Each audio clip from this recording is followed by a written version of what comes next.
से जुड़ी बड़ी खबर पर बने हुए हैं, लेकिन इस बीच एक और बड़ी खबर मुंबई से आ रही है, जहां एनसीबी दफ्तर पहुंचे हैं आर्यन खान। आपको बता दें कि आज आर्यन को एनसीबी दफ्तर में जाना था, हाजिरी उन्हें लगानी थी। अब खबर यह है कि जमानत मिलने के बाद आर्यन की आज ये पहली पेशी है। ये देखिए, तमाम कैमराज वहां पर मौजूद थे जब आर्यन पहुंचे।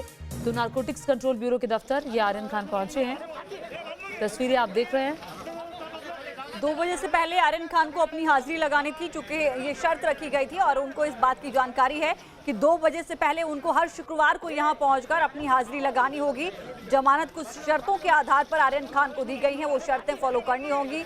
और पहली शर्त यही थी कि वो हर शुक्रवार को अपनी उपस्थिति दर्ज कराएंगे एनसीबी दफ्तर में, और यहीं पर वो उपस्थिति दर्ज कराने के लिए पहुंचे हैं। 2 बजे से पहले का समय था, तय समय के अनुसार वो यहां पर पहुंचे आर्यन खान। तस्वीरें इस वक्त आप देख रहे हैं। तमाम शर्तों के साथ कोर्ट ने उनको जमानत दी है। शर्त बाहर भी ट्रैवल नहीं कर सकते आर्यन। उनको कहा गया है कि अपना पासपोर्ट उन्होंने जमा कराया होगा एनसीबी, और जब पूछताछ के लिए बुलाया जाएगा तो उनको जाना होगा। मीडिया से बात नहीं करनी है, इंटरैक्शन नहीं करना है।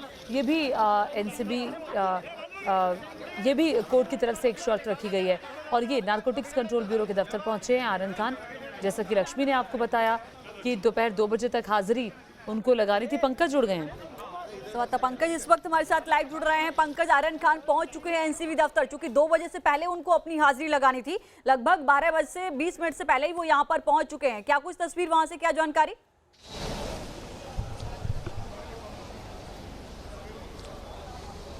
जी बिल्कुल, आपको मैं सीधी एनसीबी के दफ्तर की तस्वीर दिखाता हूं। किस तरह से यहां पर हलचल मची हुई। तमाम मीडिया के लोग पहले से सवेरे से इंतजार कर रहे थे, क्योंकि कोर्ट ने जिन शर्तों पर आर्यन खान को बेल दी थी, उन शर्तों के मुताबिक हर शुक्रवार को आर्यन खान को एनसीबी के दफ्तर में हाजिरी लगानी होगी। आर्यन खान यहां पर कुछ देर पहले ही पहुंचे हैं। उनके साथ उनके बॉडीगार्ड रवि सिंह भी यहां पर पहुंचे हुए हैं।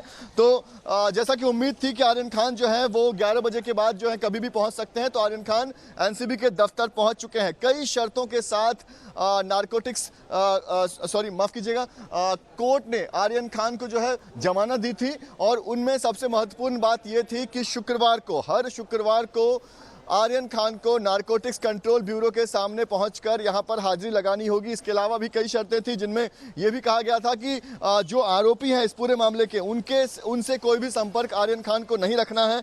इसके अलावा यह भी कहा गया था कि इस मामले में जो भी गवाह हो सकते हैं उनको कोई कॉल नहीं करेंगे आर्यन खान। और साथ ही यह भी कहा गया था कि जब भी नारकोटिक्स कंट्रोल ब्यूरो को आर्यन की जरूरत होगी, आर्यन खान पूछताछ के लिए यहाँ पर पहुंच जाएंगे। तो ये वो शर्त थे जिन शर्तों पर आर्यन खान को बेल दी गई थी, और आखिरकार आर्यन खान जो हैं वो यहाँ पर पहुंचे हुए हैं, यहाँ पर हाजिरी लगाने पहुंचे हुए हैं। इससे ये साफ होता है कि अब से हर शुक्रवार को आर्यन खान, जब तक ये मामला चलता रहेगा, जब तक इन्वेस्टिगेशन की जरूरत होगी, Aryan Khan narcotics control bureau में पहुंचते रहेंगे। उनके साथ उनके बॉडीगार्ड भी पहुंचे हुए हैं, और उसी कार में पहुंचे हुए हैं जिस कार से आर्यन खान जेल से अपने घर के लिए गए थे। जी ठीक है पंकज, ये 30 अक्टूबर के बाद से उनकी पहली अपीयरेंस थी कि आर्यन खान कहीं दिखाई दिया, हालांकि शर्तें बहुत ज्यादा थी। तो 30 अक्टूबर के बाद से अब तक क्या कुछ बदला है? उनकी बॉडी लैंग्वेज को देखकर आप क्या समझ पाए?